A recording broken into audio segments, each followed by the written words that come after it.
Welcome, welcome, welcome.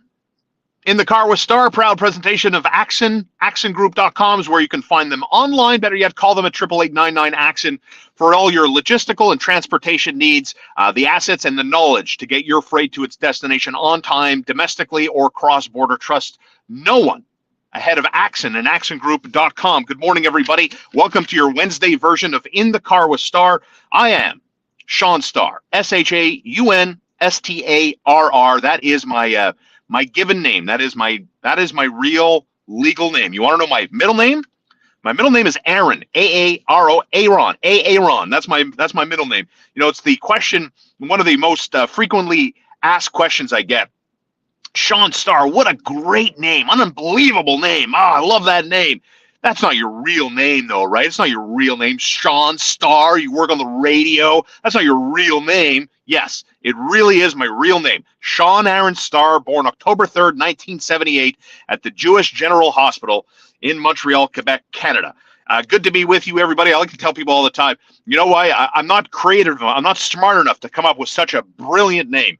Thank you for watching. Thanks for tuning in, as always, in the aftermath. Yes, the Montreal Canadiens triumphant over visiting Tampa Bay. Redemption from the 5-3 loss they suffered at Tampa Bay on Saturday night. Canadians come back and beat the Lightning in a 3-2 final. We'll talk about the nuts and bolts of that game as the Canadiens' regular season winds itself down, and it looks more and more likely that ultimately the Montreal Canadiens are very likely to end up with the fifth fewest points in the National Hockey League at the end of 82 games. Still two more games to go. Thursday in Boston for the Habs, back home Saturday when they take on Columbus. But you know, it's funny that I'm very fortunate, very lucky to be in the position I'm in terms of what I do for a living, my career as a broadcaster, someone that has worked in radio in Montreal every day, really, since I was hired full-time by CJAD back in September of 1999. I have worked steadily since September of 99, full-time as a member of the English radio community in Montreal. And I'm grateful for the opportunity to be able to do that every day. It's a dream job. You know, I grew up listening to Shome 97.7. It was our radio station of choice in the morning. We had the radio on top of the fridge, and Terry and Ted and Peppermint Patty and the Champ. That was my morning routine, you know, and I always thought, even back then as a kid, listening to morning radio, how cool it was to be on the radio, to make people laugh and to entertain people and inform people. That part of the job was always appealing to me since I was a little boy. And I do a much better job now as I've gotten older to stay present, to smell the roses, I guess, right? To realize where you are, take a second, and appreciate where you are. And I like to do that. I try to do that as often as I can in my life. And sitting here is no different. I'm very present. I'm very appreciative of the fact that some of you have grown up listening to me. And it's such a badge of honor. I was thinking about that yesterday afternoon because I ran into somebody said, "Oh man, I grew up listening to you." I was like, I'm at that point in my career. I'm at that point in my career where people, like I was when I was a kid, you listen in the kitchen, having your breakfast, getting ready for school, and maybe my voice was on the radio every now and again, in as part of your morning routine, and it's funny that you think about doing that when you're a kid, and now you're doing it. So I try to stay present, and I try to be very appreciative of what I've done for as long as I've done it, and I hope to be able to do it until I can ultimately retire. I'm not one of those guys like Don Imus or Howard Stern, who was my radio idol. Howard Stern is my radio idol, a huge influence in why I'm in this business today. But I'll be, I listen to Stern every day. He's not nearly as good. It bothers me that he's still a germaphobe and hasn't gotten out of his basement. He's still doing his shows remotely because of COVID and all that stuff. And I don't find the shows. He's turned into the guy he used to make fun of all the time, I think. He always he shredded Don Imus his entire career. And now I find that Howard is his own version of Don Imus, and I find myself listening to more and more of the best of Howard Stern than the current version of Howard Stern. So yes, I love what I do. I'm very appreciative of what I do, except for today. Except for look at this question. What do you want me to do with this question? Do I like Tony Marinaro? Yes, I like Tony Marinaro. I work with Tony for 20 plus years. I don't know what you want me to say. Does Tony like me? Maybe not. I don't know. Maybe he doesn't. I have no beef. I don't really have any beef anymore with Tony. If you know, did I like the strategy? And look, I mean, there's a lot of stuff I don't know about Tony's decision to leave TSN 690 and move on with his full-time podcasting gig, et cetera, et cetera, et cetera. There are a lot of details in that I don't know, and maybe he's told people. I don't know. Would I have left under the same circumstances, not giving notice, et cetera, et cetera? I wouldn't have done that. But again, I don't know all the circumstances. So kind of a weird question, I guess. Do I like Tony Marinaro? Sure, I like Tony Marinaro. I've always said this for forever. I think Tony is a great human being. I think Tony's a very good father. Yes, so I like Tony. I think Tony is a good human being. I hope that answered your question. Good morning, Corey. Thanks for tuning into the pod as always. But to finish off on my point about how much I love my career and how much I love my job, except for today, because, the World Baseball Classic, I caught the fever early on of the WBC, enjoy the international flavors, enjoy the storylines, the Dominicans, the Venezuelans, Puerto Rico, all that fun stuff. I like that very much so. And then that's what's happened to me, I guess, as I gotten older as a sports fan. I like storylines. I really attach myself to storylines now. So I was in bed with the WBC. I like it. Watching it, it's not always background. Sometimes I'm really hyper focused on it, and I really wanted to be hyper focused on the WBC finale with Japan taking on the Americans. Japan looking to do something only the Dominicans have ever done before, and that's run the table, go a perfect 7-0, and win the World Baseball Classic. And they had a chance to do so against the Americans. And you thought, wow, in the perfect world, you're going to have Shohei Ohtani taking on Mike Trout to start this ball game, captain versus captain, best player versus best player. Let's go. And when the dust settles, let's see who emerges, right? But that didn't happen. It didn't happen. Japan gets out to a 3-1 lead. They get a couple of home runs. They have themselves a little bit of a lead. Kyle Schwarber closes the gap. He hits a solo jack. It's now 3-2 for the Americans. Time to close it down. I am now done. The Montreal Canadiens skate off with a 3-2 win over Tampa Bay. It's time for me to hit the sack. I get up at around 3:45, 3:50 weekdays to get ready for the morning show. And I like my sleep. I am 44 years old. I like to be well rested. I don't want to go into work with Connor all bleary-eyed, dumber than I usually am. I need to be sharp, and I like my sleep. I need my sleep. My mother has always said this about me. I am not one of those guys that could really thrive on the 4 or 5 hour sleep window. I need at least 6 hours to be the best version of myself. And so now that I've gotten older, I've prioritized my sleep schedule. I want to be rested and I want to be sharp every single morning. And so I went to bed. And as I often do when I wake up, I grab my phone from my nightstand and I browse Twitter. I like to see what type of world I'm waking up to, what happened last night, and I prepare myself accordingly. And as soon as I open the app, I see a 90-second highlight of Shohei Ohtani on the mound and Mike Trout in the batter's box. And normally, day to day, I wake up in a good mood. I don't often find myself waking up on the quote-unquote wrong side of the bed, except for this morning. And that's why mornings like today, I don't necessarily love my job. Because at the end of this, I'm in sports because I was and born a sports fan, and I'll die a sports fan. And so moments like last night where Shohei Ohtani steps up in a 1v1, best versus best scenario, captain versus captain, teammate versus teammate, and Shohei Ohtani does something to Mike Trout that very few pitchers in this guy's Hall of Fame career have ever done before. And that Shohei Ohtani, with fastballs exceeding 100 miles per hour, struck out Mike Trout, swing and a miss 3 different times. To put it in perspective, how rare a feat that was if you stayed up and you watched that yesterday. In over 6,100 plate appearances in Mike Trout's big league career, 6,174 at-bats in Mike Trout's career, yesterday was the 24th time, and only the 24th time in Mike Trout's over 6,100 plate appearances did he swing 3 times and strike out. That's how rare, that's how exceptional, that's how special a player Mike Trout is. And to bring it home, that's how exceptional, how special, how rare, how generational talented Shohei Ohtani is. So much so, Pedro Martinez, after the game where Japan wins the World Baseball Classic for the third time. The Dominicans and the Americans are the only other nations to have won this tournament.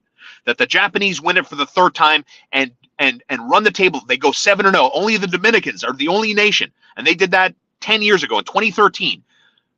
The only two nations that have won that went 7-0. Pedro Martinez for 35 seconds was gushing, thanking Shohei Ohtani for providing baseball fans what they've been craving for so long. A generational talent, a talent that you and I have never seen in our respective lives. Ever, ever, ever, ever, ever.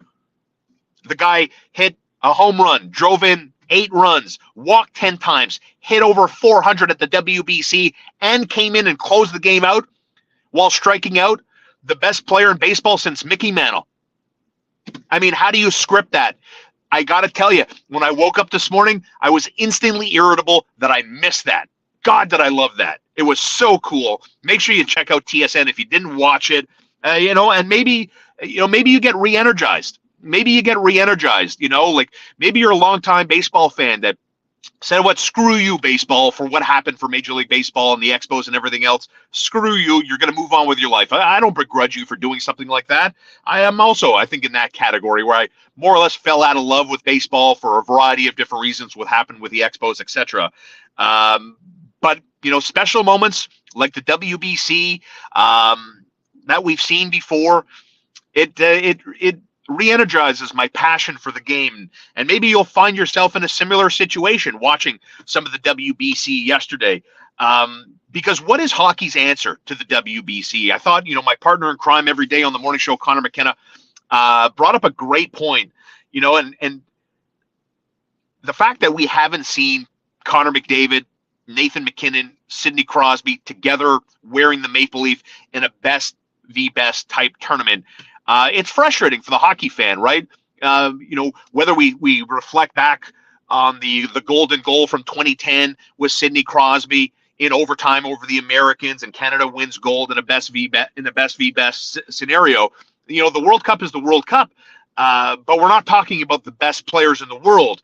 And it's unfortunate that TSN hockey insider Darren Dreger told McKenna and yours truly this morning that he asked Commissioner Gary Bettman and Deputy Commissioner Bill Daley about Sidney Crosby.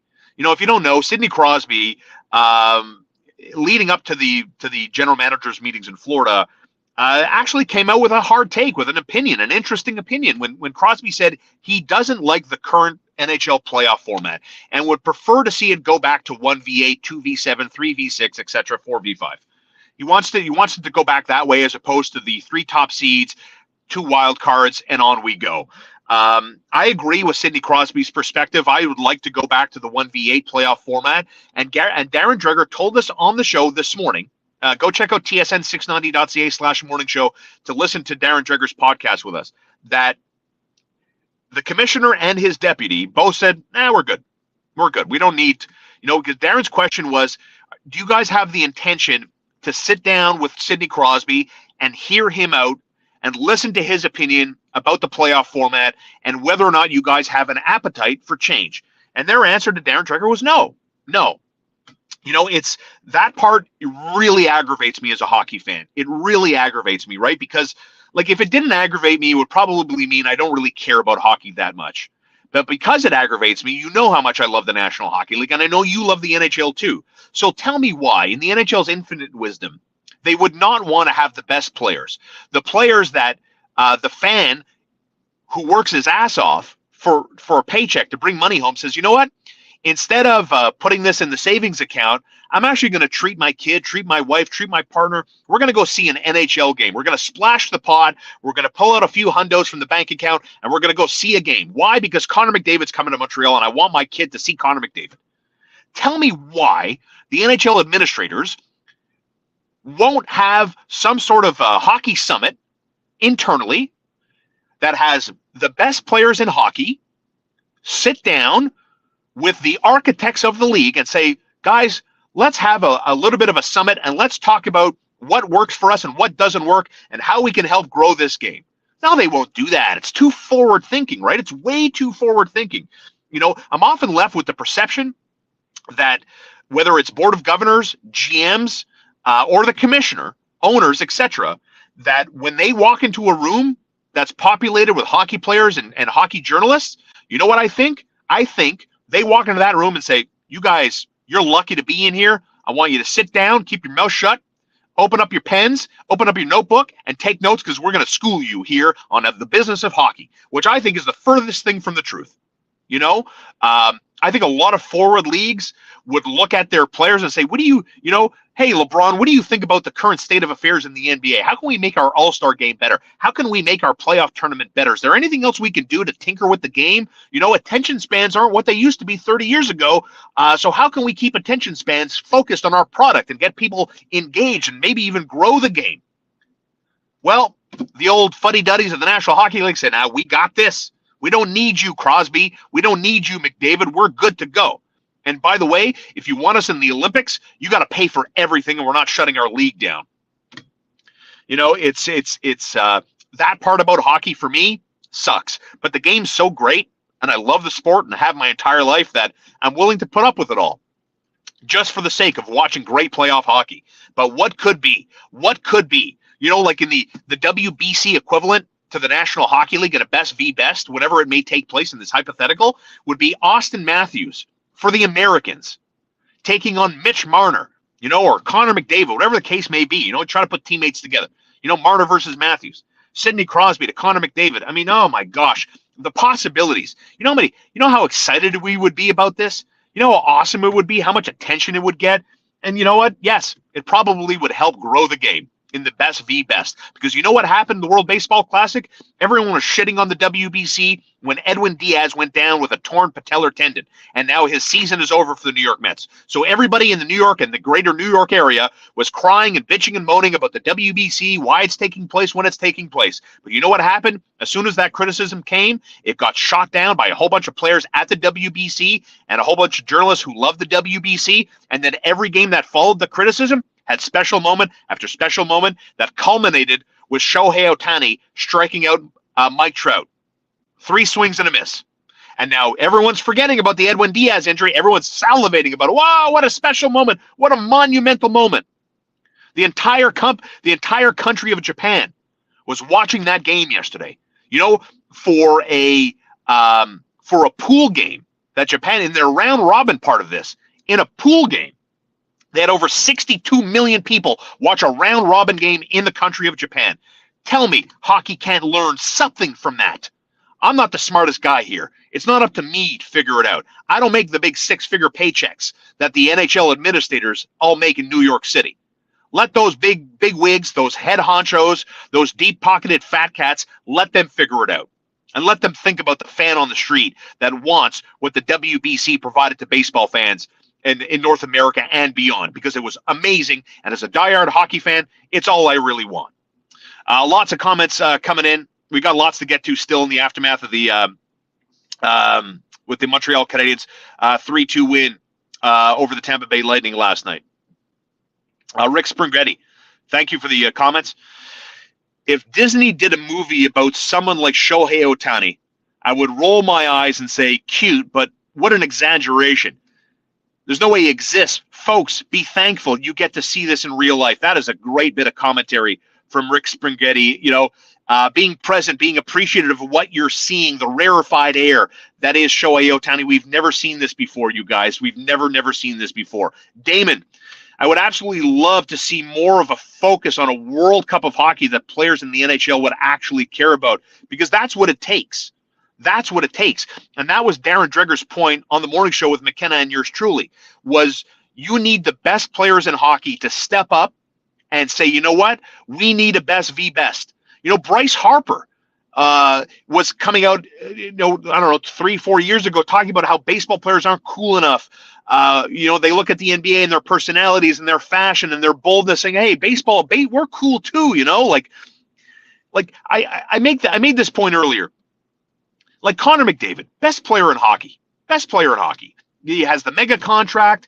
He's going to be the first guy in almost 30 years to score 150 points in the NHL. He's, 14 points or so away from reaching 150 points. We haven't seen that in 27 years. What do you think Connor McDavid has to lose here? What do you think he has to lose? You think Rogers is going to go to Connor McDavid because he says the playoff format sucks and I'm envious of baseball and I wish we had a WBC and the guys who run hockey, they're a bit slow?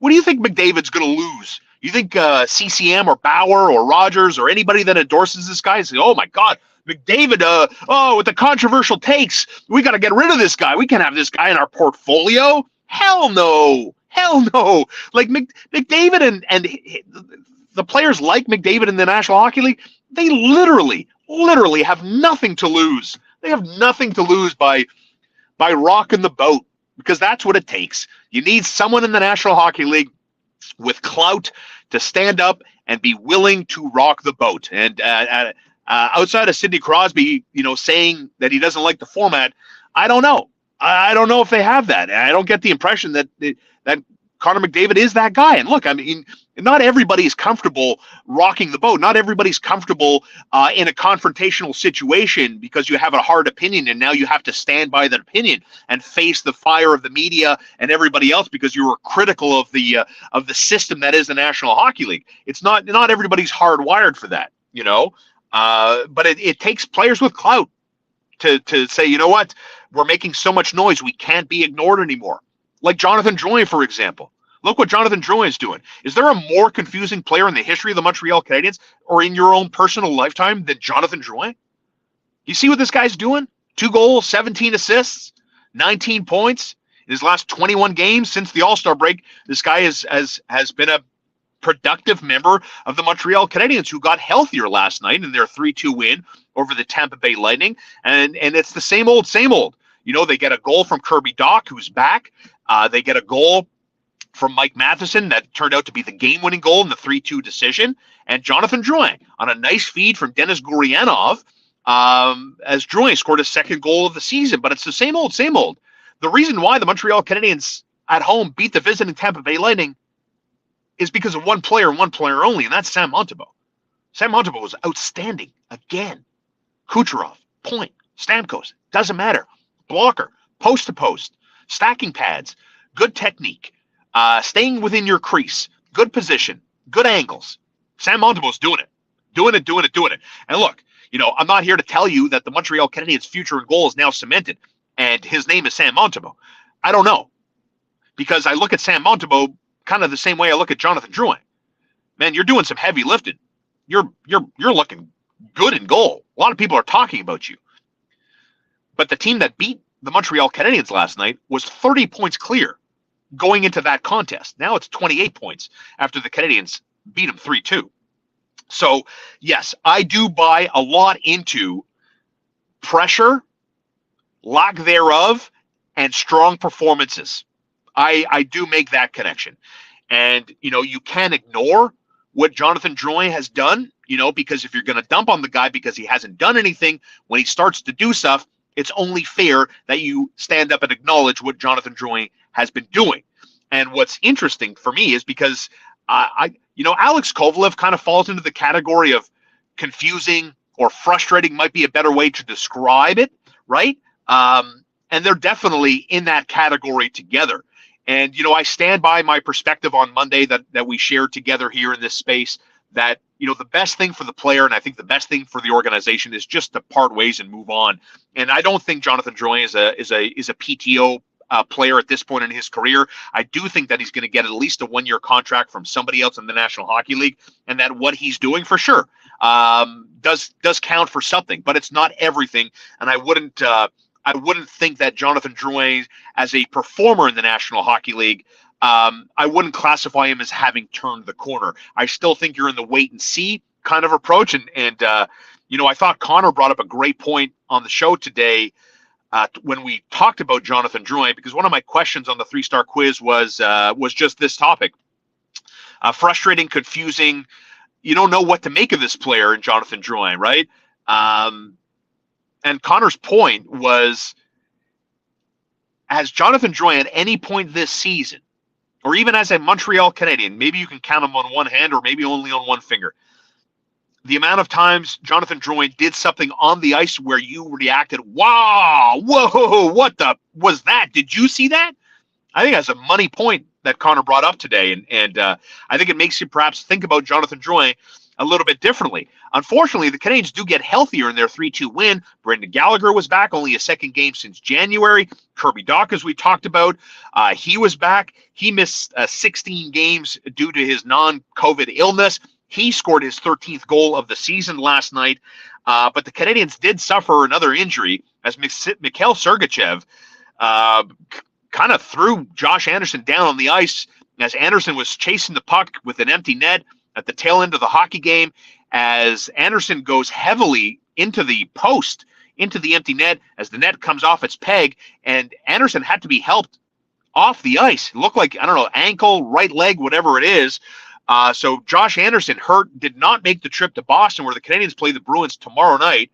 And as a direct result, speaking of ankles, high ankle sprain has ended Caden Gooley's season. So Gooley is done for the year with that high ankle sprain. So the Canadiens get healthier, but also suffer a couple of other setbacks with Josh Anderson not making the trip, and now Caden Gooley done for the season. So interesting to see what's happened. As I mentioned, Habs in Boston tomorrow, back home to face Columbus on Saturday night. But yeah, it felt like a feel-good win for me watching the Montreal Canadiens beat Tampa Bay and hold on for that 3-2 win. Doc scores. Sam Montembeault was very good. Jonathan Drouin again, and Brendan Gallagher back. And it seemed like you watched Martin St. Louis' reaction after that win. Man, Martin St. Louis, dude, he was very happy to watch that team win yesterday. That celebration was very unique. Kind of took me by surprise to see how stoked Martin St. Louis was. I'm sure he didn't enjoy, obviously, his team's performance from Saturday night, especially when him and Le Cavalier were inducted into the Lightning Hall of Fame. So the Canadiens come back and hand the Tampa Bay Lightning a 3-2 win on the heels of another brilliant performance from Sam Montembeault, the real reason why the Montreal Canadiens won that hockey game. And also a little interesting footnote from that game as well, Arpon Basu from The Athletic during the intermission telling Kenzie Lalonde of TSN that based on his information, that Denis Gurianov doesn't seem to have a future with the Montreal Canadiens. How does that make you feel when you saw the nice feed from Gurianov to Drouin? You've seen Gurianov score a bunch of goals since he was acquired from Dallas in that deal that saw Evgeny Dodonov go to the Stars, and that Gurianov has been a productive member of the Montreal Canadiens. But from Arpon Basu's perspective, he does not believe that the Montreal Canadiens coach, front office, sees a future with them and Denis Gurianov, which is kind of surprising to me because he's been productive. Looks like he's got his good release, got his playmaking. Looks like his hockey sense has been re-energized. And if you're looking to re-energize your life, I want you to look up Axon and axongroup.com, a leader in the transportation and logistical space. I want you to trust Axon and their knowledge and assets, that they have the capabilities and the knowledge to get your assets to its destination on time, on budget, cross-border or domestically. axongroup.com, a locally owned and operated transportation and logistical business. No surprise changes, no surprise charges, it got lost between point A and point B. axongroup.com is a leader in the business for a reason. Nobody has their level of knowledge and their assets to secure your precious cargo. Because it's precious to you, it automatically makes it precious to Axon. axongroup.com. Call them for all your information.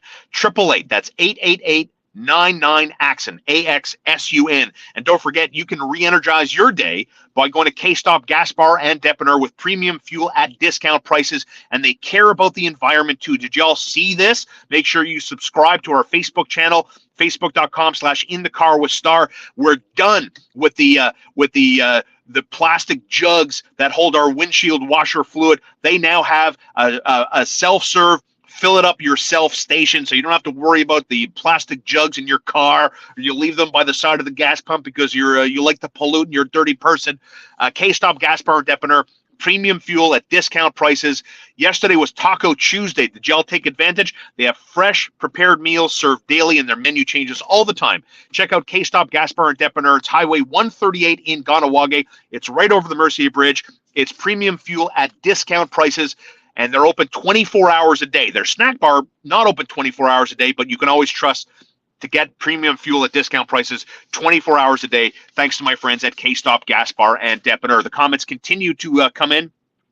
Thank you, as always. Rick Spaghetti, in my opinion, the reason Bettman gets such grief is that he and a group of few owners run all of the league, and their approach is always very corporate and arrogant. Nothing ever seems sincere. That's Rick Spaghetti's point of view. I don't really find a lot to disagree with from Rick's point of view. Jocelyn, Sean, the NHL is too, quote-unquote, vanilla to have any flavor, if you catch my drift. The NHL by nature is just very conservative, and I think because, I choose to look at the NHL through the way that, what makes the military special, what makes police special is that you have this brotherhood, so to speak, right? Where you care more about the person next to you than you do about yourself. And I think hockey and the military and the police kind of share that commonality, right? Where you don't want to take credit. You want to see your teammate, your air quote brother succeed. You'd rather see that, right? Like foxhole guys. Marc Bergevin was very comfortable and loved to reference foxhole guys, someone that you can share a foxhole with, right? And I think hockey is very much hardwired that way. And I don't know in my lifetime, your lifetime, if it's ever going to move away from that. And there's a lot to like about that, but there's also an element to that that frustrates you because it lacks modernization. I think it keeps the league and its players from growing at the rate that other leagues grow at. And it's because of that, I believe, conservative attitude. It's why, especially in the early goings of PK Subban's career, you had, and I'm not coming from, his skin color is different from every other player's skin color in hockey. My point being is that PK was a loud guy who was very confident, outspoken, and sometimes, he would do things that most players frowned upon, right? Remember Mike Richards of the Philadelphia Flyers when he said after PK Subban dove or something like that PK had to learn to play the right way. What does that mean? You know what that means? It's what I explained to you. Keep your mouth shut, pump up your teammate, don't pump up yourself. And if PK wasn't and isn't that type of player, and it really upset people that have those type of leanings that, they've known the hockey room to be only one way. And that way obviously has worked for them because, look, they're in the NHL. How do you disagree with it? They made the show. So, they want to follow a recipe that has always worked for them. Sometimes when you're cooking, you can follow grandma's recipe, but maybe a little sprinkling of saffron brings it new life. Don't be afraid to put a little saffron in your life, baby. Thanks for watching. I appreciate it. The comments were coming in steady. I appreciate that as always. You can subscribe and like our channels. You can find us on YouTube. You can find us on Facebook, iHeartRadio for the audio version, iTunes, Spotify. All of those options at your disposal for the audio version of In the Car with Star, proud presentation of Axon, AxonGroup.com, and my friends at K-Stop Gas Bar and Depiner Highway 138 in Ganawage. Thanks as always. We'll catch up later this week.